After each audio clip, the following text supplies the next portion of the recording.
خالق کائنات قرآن مجید فرقان حمید میں کیا ارشاد فرمایا الم نشرح لک صدرک، اے سونا محبوب ہم نے آپ کے سینے کو کشادہ فرما دیا ہے. بولے ذرا سبحان اللہ. کسی اور کی شان بیان نہیں ہو رہی، یہ میرے اور آپ کے پیارے آقا کی شان بیان ہو رہی ہے. یہ کسی اور کے سینے کی بات نہیں ہو رہی، یہ مدینے والے کے سینے کی بات ہو رہی ہے. یہ کسی اور کے پیاس کی بات نہیں ہو رہی، یہ مدینے والے کے پیاس کی بات ہو رہی ہے. یہ کسی اور کا پیر تسلیم نہیں ہو رہا، یہ مدینے والے کا پیر تسلیم ہو رہا ہے. اور میں آدم نشرح لک صدرک، اے سونا محبوب ہم نے آپ کے سینے کو کشادہ کر دیا ہے. یا اللہ تو نے اپنے بابوں کے سینے کو کشادہ کیا. اس سینے کی عظمت اور شان کیا ہے؟ فرمایا یہ سینہ کتنا اعلیٰ سینہ ہے. اس سینے پہ علی بھی کھیلتے ہیں، علی کے بچے بھی کھیلا کرتے ہیں. اس سینے پہ حضرت علی بھی لیتے ہیں، اس سینے پہ حضرت علی کے بیٹے بھی لیتے ہیں. اگر علم کی بات کی جائے تو علم کا مقام حضرت علی کا بھی سمجھ میں نہیں آتا، اور حضرت علی کے بیٹوں کا علم بھی مقام سمجھ میں نہیں آتا. اس لیے یہ علم کسی اور سینے سے نصیب نہیں ہوا، یہ سینہ مصطفیٰ سے منتقل ہوا ہے. کچھ وہ جو استاد پڑھاتا ہے، کچھ وہ ہے جو نگاہوں سے پڑھایا جاتا ہے، کچھ وہ ہے جو لفظوں میں سکھایا جاتا ہے، کچھ وہ ہے جو زبان سے پڑھایا جاتا ہے، اور ایک علم وہ ہے کہ نظر پڑ جائے سیاہ سینے کو بھی اللہ تعالیٰ روشن و منور فرما دیتا ہے. تو حضرت علی نے اپنا سینہ مصطفیٰ کے سینے پر رکھا. امام علی مقام حضرت امام حسین نے اپنا سینہ مصطفیٰ کے سینے پر رکھا. حضرت امام حسن نے اپنا سینہ سینے مصطفیٰ پر رکھا. میں کہتا ہوں کہ مجھے کہنے دو کہ ان کے سینے میں علم کہیں اور سے نہیں آیا، بلکہ مدینے والے کے سینے سے علم نکلتا ہے تو خالق کائنات ان ہستیوں کے سینے میں اتار دیتا ہے. اس لیے ان کا مقام اعلیٰ ہے،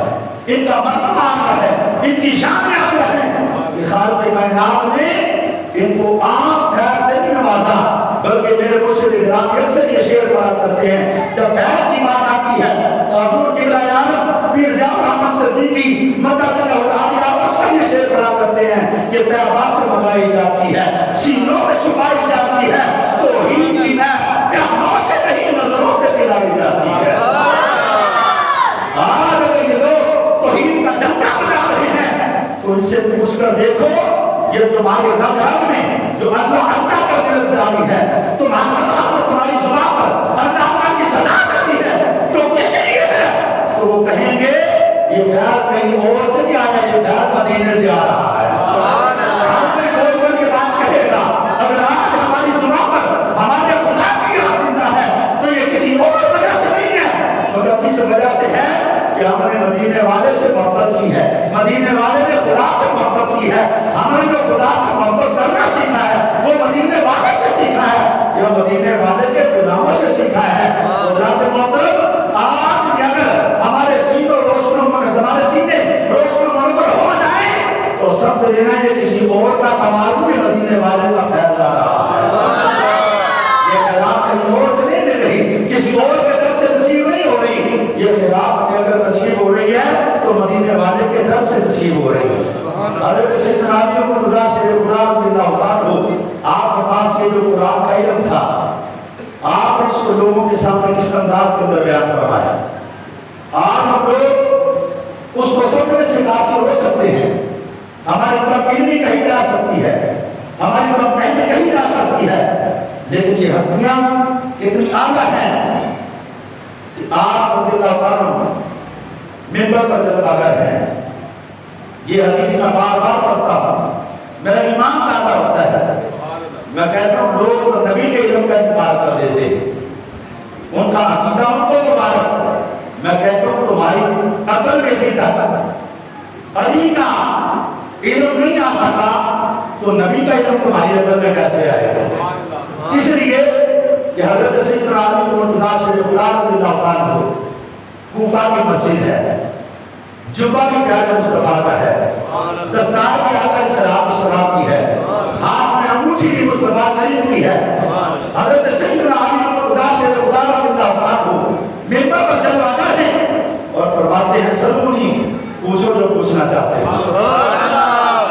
پوچھو جو پوچھنا چاہتے ہو. حضرت علی نے جب یہ دعویٰ کیا جبریل امی رب بارگاہ میں مخاطب ہوئے مولا اے رب جلیل اجازت نہیں دیتا اور میں جلیل کس چیز کی اجازت یا اللہ حضرت علی نے دعویٰ بہت بڑا کیا ہے تو فرمایا پھر ورس کے یا اللہ اجازت دینا میں حضرت علی کے پاس نہ جاؤں جہاں پر دیکھوں نا تو ان کے پاس علم کتنا ہے وہ کہتے ہیں جو پوچھنا چاہتے ہیں پوچھو یہ حدیث روایات ملتی ہیں یہودی آتے رہے سوال کرتے رہے یہودی آتے رہے سوال کرتے رہے جو بھی یہودی جیسا سوال لے کر آیا حضرت علی نے اس سے بڑھ کر جواب عطا فرمایا سبحان اللہ لیکن آج کا سوال کتنا ہے حضرت جبریل امین نے اجازت مانگی رب نے اجازت عطا فرمائی حضرت جبریل امین انسانی لباس کے اندر آئے حضرت علی کے سامنے دوزانو ہو کر بیٹھ گئے دوزانو ہو کر بیٹھ گئے اور عرض کرتے ہیں علی سلام ہو آپ کو حضرت سیدنا علی مرتضیٰ نے سلام کا جواب دیا کہا ہے علی یہ بتاؤ نا کہ اس وقت جبریل کہاں پر ہے سبحان اللہ اے سوال کرنے والے تیرے سوال کا قربان جائے کہ پوچھا جا رہا ہے بتائیں اس وقت جبریل کہاں پر ہے حضرت علی مرتضیٰ نے خدا کو دعویٰ کیا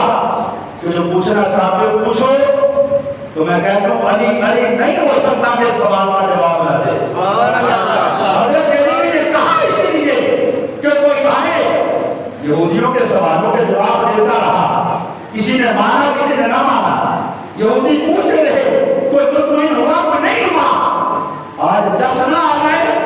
کہ سوال کرنے والا بھی آنا ہو اس کا جواب بھی آنا عطا کر دیا جائے آج سوال کرنے والا بھی بڑا ہو تو جواب بھی بڑا دے دیا جائے اس سے پہلے چھوٹے چھوٹے سائل آتے رہے چھوٹے چھوٹے علم والے آتے رہے تھوڑا تھوڑا بڑے آتے رہے آج فرشتوں کا استاد آ رہا ہے آج تو فرشتوں کو پڑھانے والا آ رہا ہے استاد بنائے جا رہے ہیں حضرت جبریل امین جب یہ سوال کرتے ہیں علی بتاؤ نا اس میں جبریل کہاں پر ہے حضرت علی نے یہ نہیں کہا میں نے جو پڑھا ہے اس کے بارے میں پوچھو میں نے قرآن پڑھا ہے قرآن سے سوال پوچھو میں نے حدیث پڑھی ہے حدیث کا سوال پوچھو میں فقہ کے بارے میں جانتا ہوں فقہ کا سوال پوچھو مجھ سے جو ہے وہ ریاضی کے بارے میں پوچھو مجھ سے جو فزکس کے بارے میں پوچھو ایسا نہیں کہا حضرت علی مرتضیٰ نے فرمایا اچھا تم یہ پوچھ رہے ہو جبریل کہاں پر ہے حضرت علی نے جھٹ نہیں لگایا سوچا نہیں سب سے پہلے نظر آسمان کی طرف اٹھایا سبحان اللہ حضرت علی نے سب سے پہلے نظر آسمان کی طرف اٹھائی پھر زمین کی طرف جھکایا پھر مشرق کی طرف اٹھایا پھر مغرب کی طرف اٹھایا شمال اور جنوب کی طرف دیکھا حضرت علی مرتضیٰ سے خدا فرماتے ہیں اے سوال کرنے والے میں نے نظر اٹھائی سدرۃ المنتہا تک دیکھا مجھے جبریل نظر نہیں آیا میں نے تحت الثری تک دیکھا نظر جھکائی تحت الثری تک دیکھا مجھے جبریل نظر نہیں آیا مشرق و مغرب کے اندر دیکھا مجھے جبریل نظر نہیں آیا اے سوال کرنے والے تو ہی تو جبریل نہیں ہے سبحان اللہ اے سوال کرنے والے تو ہی تو جبریل نہیں ہے حضرت علی مرتضیٰ چاہتے تو پہلے ہی کہہ سکتے تھے جو نظر اٹھا کر سدرۃ المنتہا تک دیکھ سکتا ہے نظر جھکا کر تحت الثری تک دیکھ سکتا ہے نظر گھما کر مشرق و مغرب تک دیکھ سکتا ہے وہ یہ بھی تو دیکھ سکتا ہے کہ میرے سامنے بیٹھنے والا کون ہے سبحان اللہ اس سے سوال کرنے والا کون ہے لیکن ڈائریکٹلی نہیں کہا کہ تم جبریل ہو اس لیے لوگوں کو پتہ چلے کہ جب سینہ مصطفیٰ سے فیض حاصل کیا ہے نا تو یہ فیض کوئی معمولی تو نہیں ہے یہ تو فیض ڈنڈے کی چوٹ پہ بولے گا یہ فیض منبر رسول پہ بولے گا اس لیے یہ سینہ رسول سے لیا گیا ہے کسی عام سینہ سے لیا گیا تو جبریل نظر اٹھائے گا تو سدرۃ المنتہا تک دیکھے گا جو ہے وہ حضرت علی نظر اٹھائیں گے تو سدرۃ المنتہا تک دیکھیں گے نظر جھکائیں گے تو تحت الثری تک دیکھیں گے کیوں لوگوں کو پتہ چل جائے کہ اگر سینہ مصطفیٰ سے فیض حاصل کیا ہے تو یہ فیض کوئی عام فیض تو نہیں ہے پھر نظر کے اندر بھی کمال آ جاتا ہے پھر زبان کے اندر بھی کمال آ جاتا ہے کیونکہ یہ علم کہیں اور سے بھی حاصل کیا گیا بارگاہ مصطفیٰ سے حاصل کیا گیا سبحان اللہ اولاد کو تو اس لیے آج بھی اگر کوئی شخص کوئی عالم دین کوئی حافظ بن جائے کوئی قاری بن جائے کوئی عالم فاضل بن جائے اس کے لیے ضروری ہے سب سے پہلے وہ کچھ بنے نہ بنے، حضرت علی مرتضیٰ کے در کا نوکر ضرور بن جائے۔ صحیح العقیدہ مسلمان بن جائے، ان کے بارے میں اپنے عقیدے کو اچھا کر لے، درست کر لے۔ کیوں کہ یہ خیرات کہیں اور سے نہیں ملے گی، یا در نبی سے ملے گی یا در علی سے ملے گی۔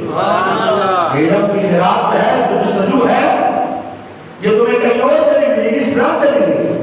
کیونکہ در علی بھی در نبی ہے، اور در نبی بھی اور در یہ خدا کا در ہے۔ سبحان اللہ، یہ در خدا کا در ہے۔ یہ باتیں بڑی ہیں، ممکن ہے کسی کی سمجھ میں نہ آئیں، لیکن سمجھانے کی کوشش کر رہا ہوں کہ ہم سمجھ جائیں، اور رات کو تب اس لیے عظمت قرآن کو سمجھیں کہ عظمت قرآن کیا ہے۔ یہ قرآن سینوں کو روشن کرتا ہے، یہ قرآن زندگی کے اندر نکھار پیدا کرتا ہے، یہ قرآن زندگی کے اندر حسن پیدا کرتا ہے، یہ قرآن انسان کو نور عطا کرتا ہے، یہ قرآن انسان کو شفا عطا کرتا ہے، یہ قرآن انسان کو رحمت عطا کرتا ہے۔ جس کو قرآن پڑھنے کے بعد یہ سب کچھ نصیب نہ ہو، اس کو بھی سوچنا پڑے گا کہ میں قرآن کیوں پڑھ رہا ہوں۔ اس کو سوچنا پڑے گا میں قرآن کیوں پڑھ رہا ہوں، مجھے نور نصیب نہیں ہو رہا، ہدایت نصیب نہیں ہو رہی، مجھے شفا نصیب نہیں ہو رہی، مجھے رحمت نصیب نہیں ہو رہی۔ کیوں؟ وجہ تو ہوگی کوئی نہ کوئی۔ جب رب نے کہہ دیا یہ شفا ہے، یہ رحمت ہے، یہ نور ہے، تو میرا سینہ تو روشن منور ہونا چاہیے نا، پھر میرا دل و دماغ کو پاک ہونا چاہیے نا۔ اگر اس کو طہارت نصیب نہیں ہو رہی تو اس پر غور و فکر تو کرنا پڑے گا۔ تو اس لیے اپنے بچوں کو حافظ قرآن بنائیں، ساتھ میں آپ خود بھی ان کی تربیت کریں۔ بیٹا حافظ بن رہے ہو، باعمل حافظ قرآن بنو، اپنے بچوں کی تربیت کرو ساتھ میں کہ اگر اس قرآن کو سینے میں اتار رہے ہو تو پھر باادب حافظ قرآن بنو، عالم بن رہے ہو باادب عالم بنو، بے ادب نہیں، باادب عالم بنو۔ اس لیے کہ ادب سے ہی منزل ملتی ہے، بغیر ادب کے منزل نہیں ملا کرتی۔ تو دعا ہے اللہ رب العزت کی بارگاہ میں کہ خالق کائنات ہمیں ان پاک ہستیوں کا ادب و احترام کرنے اور ان کی اطاعت کرنے کی جو خالق کائنات توفیق عطا فرمائے۔